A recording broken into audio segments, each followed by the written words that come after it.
ಇವತ್ತು ಇನ್ನ chief minister ನೋಡಿಲ್ಲ, ನಾನು ನೋಡಿಲ್ಲ, ಮಂತ್ರಿಗಳು ನೋಡಿಲ್ಲ. ಅದಾದ ಮೇಲೆ ಏನ್ ತೀರ್ಮಾನ ಮಾಡಬೇಕು ಅದನ್ನ ಚರ್ಚೆ ಮಾಡಿ ತಿಳಿಸ್ತೀವಿ. ಅದನ್ನ ಇಲ್ಲಿ ಮಾಧ್ಯಮದ ಮುಂದೆ ಮಾತಾಡೋ ವಿಚಾರ ಅಲ್ಲ.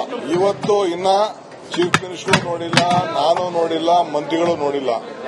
ಅದಾದ ಮೇಲೆ ಏನ್ ತೀರ್ಮಾನ ಮಾಡಬೇಕು ಅದನ್ನ ಚರ್ಚೆ ಮಾಡಿ ತಿಳಿಸ್ತೀವಿ. ಅದನ್ನ ಇಲ್ಲಿ ಮಾಧ್ಯಮದ ಮುಂದೆ ಮಾತಾಡೋ ವಿಚಾರ ಅಲ್ಲ. ಜಾತಿ ಗಣತಿ ಬಗ್ಗೆ ಇವತ್ತು ಬರುತ್ತೆ ಅಂತ ಇದೆ. ಕ್ಯಾಬಿನೆಟ್ಗೆ ಹೋದ್ಮೇಲೆ ಗೊತ್ತಾಗುತ್ತೆ. ಆಮೇಲೆ ಜಾತಿ ಗಣತಿ ಯಾರು ನೋಡಿಲ್ಲ ಇದುವರೆಗೂ. ಸರ್ಕಾರಕ್ಕೆ ವರದಿ ಸಲ್ಲಿಸಿದ್ದಾರೆ, ಆದರೆ ಅದರ ಮಾಹಿತಿ ಇದುವರೆಗೂ ಯಾರಿಗೂ ಸಿಕ್ಕಿಲ್ಲ. ಊಹೆ ಮಾಡಿಕೊಂಡು ಅದರ ಬಗ್ಗೆ ಕಾಮೆಂಟ್ ಮಾಡಿದ್ರೆ ತಪ್ಪಾಗುತ್ತೆ. ಆಮೇಲೆ ಜಾತಿ ಗಣತಿ ಪಬ್ಲಿಕ್ ಡಾಕ್ಯುಮೆಂಟ್ ಆಗುತ್ತೆ ಮುಂದಕ್ಕೆ. ಒಂದ್ಸಲಿ ಅಕ್ಸೆಪ್ಟ್ ಮಾಡ್ಕೊಂಡ್ಮೇಲೆ ಪಬ್ಲಿಕ್ ಡಾಕ್ಯುಮೆಂಟ್ ಆಗುತ್ತೆ. ಆಗ ಅದರಲ್ಲಿ ತಪ್ಪುಗಳಿದ್ರೆ ಕಾಮೆಂಟ್ ಮಾಡಬಹುದು. ಚೆನ್ನಾಗಿದ್ರೆ ಚೆನ್ನಾಗಿದೆ ಅಂತ ಹೇಳ್ಬೋದು, ಇಲ್ಲ ಲೋಪದೋಷಗಳಿದ್ರೆ ಸರಿ ಮಾಡ್ಕೊಳ್ಳಿ ಅಂತ ಹೇಳೋದಕ್ಕೆ ಎಲ್ಲ ಅವಕಾಶಗಳು ಇರುತ್ತೆ.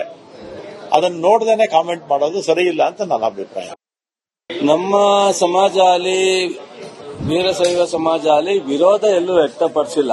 ಅವ್ರದ್ದು ಅಭಿಪ್ರಾಯ ಇಷ್ಟೇ, 10 ವರ್ಷ ಆಗಿರೋದ್ರಿಂದ ಅದನ್ನ ಸ್ವಲ್ಪ ರಿವ್ಯೂ ಮಾಡಬೇಕು ಅನ್ನೋದು ಅವರ ಅಭಿಪ್ರಾಯ ಹೇಳಿದ್ದಾರೆ ಸಮಾಜದ ಅನೇಕ ಮುಖಂಡರುಗಳು. ಜೊತೆಗೆ ವೈಜ್ಞಾನಿಕವಾಗಿ ನೀವು ಹೇಳ್ದಂಗೆ ಎಲ್ಲರೂ ಮನೆಗೆ ಭೇಟಿ ಕೊಟ್ಟು ಮಾಹಿತಿಯನ್ನ ಪಡೆದಿಲ್ಲ ಅನ್ನೋದನ್ನ ಹೇಳ್ತಾ ಇದ್ದಾರೆ. ಸೊ ಇವೆರಡು ವಿಚಾರ ಇದೆ. ಬಟ್ ಅದೇ ಕ್ಯಾಸ್ಟ್ ಸೆನ್ಸಸ್ ಮಾಡೋದ್ರ ಬಗ್ಗೆ ಇಡೀ ರಾಜ್ಯದ ಎಲ್ಲಾ ಸಮಾಜ ಜನ ಒಪ್ಪಿದ್ದಾರೆ. ಮೊದಲನೇದು ಅದು ಜಾತಿ ಗಣತಿ ಅಲ್ಲ, ಅದು ಸೋಷಿಯೋ ಎಕನಾಮಿಕ್ ಸರ್ವೆ, ಸಾಮಾಜಿಕ ಮತ್ತೆ ಆರ್ಥಿಕದ ಸಮೀಕ್ಷೆ. ಆ ಸಮೀಕ್ಷೆ ಅದು ಕ್ಯಾಬಿನೆಟ್ ಬರ್ತಾ ಇದ್ರೆ ಕ್ಯಾಬಿನೆಟ್ ನಲ್ಲಿ ಅದೇನೇನಿದೆ ಅದರಲ್ಲಿ ತಮ್ಗೆ ಗೊತ್ತಾಗುತ್ತೆ. ವೈಜ್ಞಾನಿಕವಾಗಿದೆಯೋ ಅವೈಜ್ಞಾನಿಕವಾಗಿದೆಯೋ ಅಥವಾ ಹೆಚ್ಚಾಕಮ್ಮಿ ಏನಾದರೂ ಆಗಿದೆಯೋ ಅಂತ ಅಲ್ಲಿ ಗೊತ್ತಾಗುತ್ತೆ. ಇನ್ನು ಅದು ವರದಿನೇ ಸಲ್ಲಿಕೆ ಆಗಿಲ್ಲ ಅಂದ್ರೆ ಅದ್ರ ಬಗ್ಗೆ ನಾವು ಹೇಗೆ ಕಮೆಂಟ್ ಮಾಡಕ್ಕಾಗುತ್ತೆ? ಸೊ ಅದು ಅದೇ ಬರ್ಲಿ, ಅದು ವರದಿ ಬರ್ಲಿ. ವರದಿನಲ್ಲಿ ಏನಿದೆ ಅಂತ ನನಗೂ ಗೊತ್ತಿಲ್ಲ, ತಮಗೂ ಗೊತ್ತಿಲ್ಲ.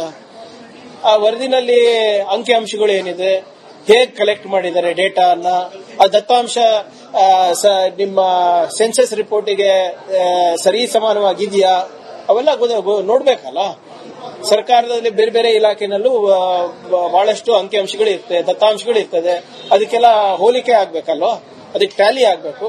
ಅದಾದ್ಮೇಲೆ ನೋಡೋಣ ಏನ್ ಬರುತ್ತೆ ಅಂತ. ಇವತ್ತು ಇನ್ನ ಚೀಫ್ ಮಿನಿಸ್ಟರ್ ನೋಡಿಲ್ಲ, ನಾನು ನೋಡಿಲ್ಲ, ಮಂತ್ರಿಗಳು ನೋಡಿಲ್ಲ. ಅದಾದ ಮೇಲೆ ಏನ್ ತೀರ್ಮಾನ ಮಾಡಬೇಕು ಅದನ್ನ ಚರ್ಚೆ ಮಾಡಿ ತಿಳಿಸ್ತೀವಿ. ಅದನ್ನ ಇಲ್ಲಿ ಮಾಧ್ಯಮದ ಮುಂದೆ ಮಾತಾಡೋ ವಿಚಾರ ಅಲ್ಲ. ಇವತ್ತು ಇನ್ನ ಚೀಫ್ ಮಿನಿಸ್ಟರ್ ನೋಡಿಲ್ಲ, ನಾನು ನೋಡಿಲ್ಲ, ಮಂತ್ರಿಗಳು ನೋಡಿಲ್ಲ. ಅದಾದ ಮೇಲೆ ಏನ್ ತೀರ್ಮಾನ ಮಾಡಬೇಕು ಅದನ್ನ ಚರ್ಚೆ ಮಾಡಿ ತಿಳಿಸ್ತೀವಿ. ಅದನ್ನ ಇಲ್ಲಿ ಮಾಧ್ಯಮದ ಮುಂದೆ ಮಾತಾಡೋ ವಿಚಾರ ಅಲ್ಲ.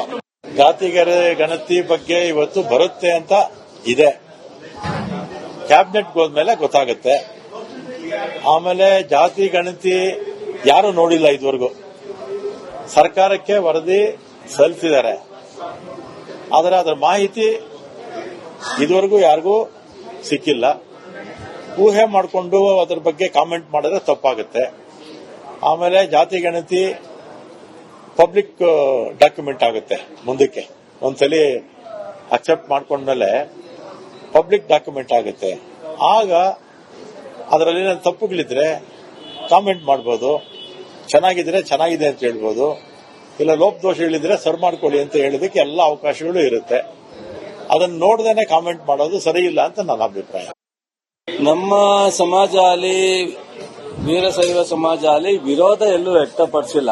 ಅವ್ರದ್ದು ಅಭಿಪ್ರಾಯ ಇಷ್ಟೇ, 10 ವರ್ಷ ಆಗಿರೋದ್ರಿಂದ ಅದನ್ನ ಸ್ವಲ್ಪ ರಿವ್ಯೂ ಮಾಡಬೇಕು ಅನ್ನೋದು ಅವರ ಅಭಿಪ್ರಾಯ ಹೇಳಿದ್ದಾರೆ ಸಮಾಜದ ಅನೇಕ ಮುಖಂಡರುಗಳು.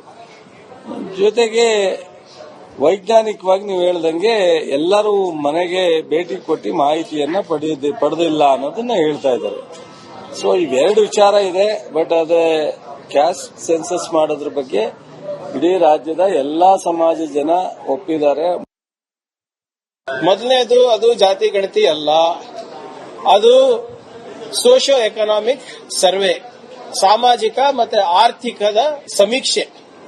ಆ ಸಮೀಕ್ಷೆ ಅದು ಕ್ಯಾಬಿನೆಟ್ ಬರ್ತಾ ಇದ್ರೆ ಕ್ಯಾಬಿನೆಟ್ ನಲ್ಲಿ ಅದೇನೇನಿದೆ ಅದರಲ್ಲಿ ನಮ್ಗೆ ಗೊತ್ತಾಗುತ್ತೆ. ವೈಜ್ಞಾನಿಕವಾಗಿದೆಯೋ ಅವೈಜ್ಞಾನಿಕವಾಗಿದೆಯೋ ಅಥವಾ ಹೆಚ್ಚಾಕಮ್ಮಿ ಏನಾದರೂ ಆಗಿದೆಯೋ ಅಂತ ಅಲ್ಲಿ ಗೊತ್ತಾಗುತ್ತೆ. ಇನ್ನು ಅದು ವರದಿನೇ ಸಲ್ಲಿಕೆ ಆಗಿಲ್ಲ ಅಂದ್ರೆ ಅದ್ರ ಬಗ್ಗೆ ನಾವು ಹೇಗೆ ಕಮೆಂಟ್ ಮಾಡಕ್ಕಾಗುತ್ತೆ? ಸೊ ಅದು ಅದೇ ಬರ್ಲಿ, ಅದು ವರದಿ ಬರ್ಲಿ. ಇವ್ರೆ ವರದಿನಲ್ಲಿ ಏನಿದೆ ಅಂತ ನನಗೂ ಗೊತ್ತಿಲ್ಲ, ತಮಗೂ ಗೊತ್ತಿಲ್ಲ. ಆ ವರದಿನಲ್ಲಿ ಅಂಕಿಅಂಶಗಳು ಏನಿದೆ, ಹೇಗ್ ಕಲೆಕ್ಟ್ ಮಾಡಿದ್ದಾರೆ ಡೇಟಾನ, ಆ ದತ್ತಾಂಶ ನಿಮ್ಮ ಸೆನ್ಸಸ್ ರಿಪೋರ್ಟಿಗೆ ಸರಿ ಸಮಾನವಾಗಿದೆಯಾ, ಅವೆಲ್ಲ ನೋಡ್ಬೇಕಲ್ಲ. ಸರ್ಕಾರದಲ್ಲಿ ಬೇರೆ ಬೇರೆ ಇಲಾಖೆನಲ್ಲೂ ಬಹಳಷ್ಟು ಅಂಕಿಅಂಶಗಳು ಇರ್ತದೆ, ದತ್ತಾಂಶಗಳು ಇರ್ತದೆ. ಅದಕ್ಕೆಲ್ಲ ಹೋಲಿಕೆ ಆಗ್ಬೇಕಲ್ವ, ಅದಕ್ಕೆ ಟ್ಯಾಲಿ ಆಗ್ಬೇಕು. ಅದಾದ್ಮೇಲೆ ನೋಡೋಣ ಏನ್ ಬರುತ್ತೆ ಅಂತ. ನಲ್ಲಿ ಏನಿದೆ ಏನಿಲ್ಲ ಅಂತ ಇನ್ನ ಯಾರಿಗೂ ಗೊತ್ತಿಲ್ಲ. ಅಕಸ್ಮಾತ್ ನಲ್ಲಿ ಏನಿದೆ ಏನಿಲ್ಲ ಅಂತ ಇನ್ನ ಯಾರಿಗೂ ಗೊತ್ತಿಲ್ಲ. ಇವತ್ತು ಇನ್ನ ಚೀಫ್ ಮಿನಿಸ್ಟರ್ ನೋಡಿಲ್ಲ, ನಾನು ನೋಡಿಲ್ಲ, ಮಂತ್ರಿಗಳು ನೋಡಿಲ್ಲ. ಅದಾದ ಮೇಲೆ ಏನ್ ತೀರ್ಮಾನ ಮಾಡಬೇಕು ಅದನ್ನ ಚರ್ಚೆ ಮಾಡಿ ತಿಳಿಸ್ತೀವಿ. ಅದನ್ನ ಇಲ್ಲಿ ಮಾಧ್ಯಮದ ಮುಂದೆ ಮಾತಾಡೋ ವಿಚಾರ ಅಲ್ಲ. ಇವತ್ತು ಇನ್ನ ಚೀಫ್ ಮಿನಿಸ್ಟರ್ ನೋಡಿಲ್ಲ, ನಾನು ನೋಡಿಲ್ಲ, ಮಂತ್ರಿಗಳು ನೋಡಿಲ್ಲ. ಅದಾದ ಮೇಲೆ ಏನ್ ತೀರ್ಮಾನ ಮಾಡಬೇಕು ಅದನ್ನ ಚರ್ಚೆ ಮಾಡಿ ತಿಳಿಸ್ತೀವಿ. ಅದನ್ನ ಇಲ್ಲಿ ಮಾಧ್ಯಮದ ಮುಂದೆ ಮಾತಾಡೋ ವಿಚಾರ ಅಲ್ಲ. ಜಾತಿ ಗಣತಿ ಬಗ್ಗೆ ಇವತ್ತು ಬರುತ್ತೆ ಅಂತ ಇದೆ. ಕ್ಯಾಬಿನೆಟ್ ಹೋದ್ಮೇಲೆ ಗೊತ್ತಾಗುತ್ತೆ. ಆಮೇಲೆ ಜಾತಿ ಗಣತಿ ಯಾರು ನೋಡಿಲ್ಲ ಇದುವರೆಗೂ. ಸರ್ಕಾರಕ್ಕೆ ವರದಿ ಸಲ್ಲಿಸಿದ್ದಾರೆ, ಆದರೆ ಅದರ ಮಾಹಿತಿ ಇದುವರೆಗೂ ಯಾರಿಗೂ ಸಿಕ್ಕಿಲ್ಲ. ಊಹೆ ಮಾಡಿಕೊಂಡು ಅದರ ಬಗ್ಗೆ ಕಾಮೆಂಟ್ ಮಾಡಿದ್ರೆ ತಪ್ಪಾಗುತ್ತೆ. ಆಮೇಲೆ ಜಾತಿ ಗಣತಿ ಪಬ್ಲಿಕ್ ಡಾಕ್ಯುಮೆಂಟ್ ಆಗುತ್ತೆ ಮುಂದಕ್ಕೆ. ಒಂದ್ಸಲಿ ಅಕ್ಸೆಪ್ಟ್ ಮಾಡ್ಕೊಂಡ್ಮೇಲೆ ಪಬ್ಲಿಕ್ ಡಾಕ್ಯುಮೆಂಟ್ ಆಗುತ್ತೆ. ಆಗ ಅದರಲ್ಲಿ ತಪ್ಪುಗಳಿದ್ರೆ ಕಾಮೆಂಟ್ ಮಾಡ್ಬೋದು, ಚೆನ್ನಾಗಿದ್ರೆ ಚೆನ್ನಾಗಿದೆ ಅಂತ ಹೇಳ್ಬೋದು, ಇಲ್ಲ ಲೋಪದೋಷಗಳಿದ್ರೆ ಸರಿ ಮಾಡ್ಕೊಳ್ಳಿ ಅಂತ ಹೇಳೋದಕ್ಕೆ ಎಲ್ಲ ಅವಕಾಶಗಳು ಇರುತ್ತೆ. ಅದನ್ನು ನೋಡ್ದೇನೆ ಕಾಮೆಂಟ್ ಮಾಡೋದು ಸರಿ ಇಲ್ಲ ಅಂತ ನನ್ನ ಅಭಿಪ್ರಾಯ. ನಮ್ಮ ಸಮಾಜ ಆಗಲಿ ವೀರಶೈವ ಸಮಾಜ ಆಗಲಿ ವಿರೋಧ ಎಲ್ಲೂ ವ್ಯಕ್ತಪಡಿಸಿಲ್ಲ. ಅವ್ರದ್ದು ಅಭಿಪ್ರಾಯ ಇಷ್ಟೇ, 10 ವರ್ಷ ಆಗಿರೋದ್ರಿಂದ ಅದನ್ನ ಸ್ವಲ್ಪ ರಿವ್ಯೂ ಮಾಡಬೇಕು ಅನ್ನೋದು ಅವರ ಅಭಿಪ್ರಾಯ ಹೇಳಿದ್ದಾರೆ ಸಮಾಜದ ಅನೇಕ ಮುಖಂಡರುಗಳು. ಜೊತೆಗೆ ವೈಜ್ಞಾನಿಕವಾಗಿ ನೀವು ಹೇಳ್ದಂಗೆ ಎಲ್ಲರೂ ಮನೆಗೆ ಭೇಟಿ ಕೊಟ್ಟು ಮಾಹಿತಿಯನ್ನ ಪಡೆದಿಲ್ಲ ಅನ್ನೋದನ್ನ ಹೇಳ್ತಾ ಇದ್ದಾರೆ. ಸೊ ಇವೆರಡು ವಿಚಾರ ಇದೆ. ಬಟ್ ಅದೇ ಕ್ಯಾಸ್ಟ್ ಸೆನ್ಸಸ್ ಮಾಡೋದ್ರ ಬಗ್ಗೆ ಇಡೀ ರಾಜ್ಯದ ಎಲ್ಲಾ ಸಮಾಜದ ಜನ ಒಪ್ಪಿದ್ದಾರೆ. ಮೊದಲನೇದು ಅದು ಜಾತಿ ಗಣತಿ ಅಲ್ಲ, ಅದು ಸೋಷಿಯೋ ಎಕನಾಮಿಕ್ ಸರ್ವೆ, ಸಾಮಾಜಿಕ ಮತ್ತೆ ಆರ್ಥಿಕದ ಸಮೀಕ್ಷೆ. ಆ ಸಮೀಕ್ಷೆ ಅದು ಕ್ಯಾಬಿನೆಟ್ ಬರ್ತಾ ಇದ್ರೆ ಕ್ಯಾಬಿನೆಟ್ ನಲ್ಲಿ ಅದೇನೇನಿದೆ ಅದರಲ್ಲಿ ನಮ್ಗೆ ಗೊತ್ತಾಗುತ್ತೆ. ವೈಜ್ಞಾನಿಕವಾಗಿದೆಯೋ ಅವೈಜ್ಞಾನಿಕವಾಗಿದೆಯೋ ಅಥವಾ ಹೆಚ್ಚಾಕಮ್ಮಿ ಏನಾದರೂ ಆಗಿದೆಯೋ ಅಂತ ಅಲ್ಲಿ ಗೊತ್ತಾಗುತ್ತೆ. ಇನ್ನು ಅದು ವರದಿನೇ ಸಲ್ಲಿಕೆ ಆಗಿಲ್ಲ ಅಂದ್ರೆ ಅದ್ರ ಬಗ್ಗೆ ನಾವು ಹೇಗೆ ಕಮೆಂಟ್ ಮಾಡಕ್ಕಾಗುತ್ತೆ? ಸೊ ಅದು ಅದೇ ಬರ್ಲಿ, ಅದು ವರದಿ ಬರ್ಲಿ. ಇವ್ರೆ ವರದಿನಲ್ಲಿ ಏನಿದೆ ಅಂತ ನನಗೂ ಗೊತ್ತಿಲ್ಲ, ತಮಗೂ ಗೊತ್ತಿಲ್ಲ. ಆ ವರದಿನಲ್ಲಿ ಅಂಕಿಅಂಶಗಳು ಏನಿದೆ, ಹೇಗ್ ಕಲೆಕ್ಟ್ ಮಾಡಿದ್ದಾರೆ ಡೇಟಾನ, ಆ ದತ್ತಾಂಶ ನಿಮ್ಮ ಸೆನ್ಸಸ್ ರಿಪೋರ್ಟಿಗೆ ಸರಿ ಸಮಾನವಾಗಿದೆಯಾ, ಅವೆಲ್ಲ ನೋಡ್ಬೇಕಲ್ಲ. ಸರ್ಕಾರದಲ್ಲಿ ಬೇರೆ ಬೇರೆ ಇಲಾಖೆನಲ್ಲೂ ಬಹಳಷ್ಟು ಅಂಕಿಅಂಶಗಳು ಇರ್ತದೆ, ದತ್ತಾಂಶಗಳು ಇರ್ತದೆ. ಅದಕ್ಕೆಲ್ಲ ಹೋಲಿಕೆ ಆಗ್ಬೇಕಲ್ವ, ಅದಕ್ಕೆ ಟ್ಯಾಲಿ ಆಗ್ಬೇಕು.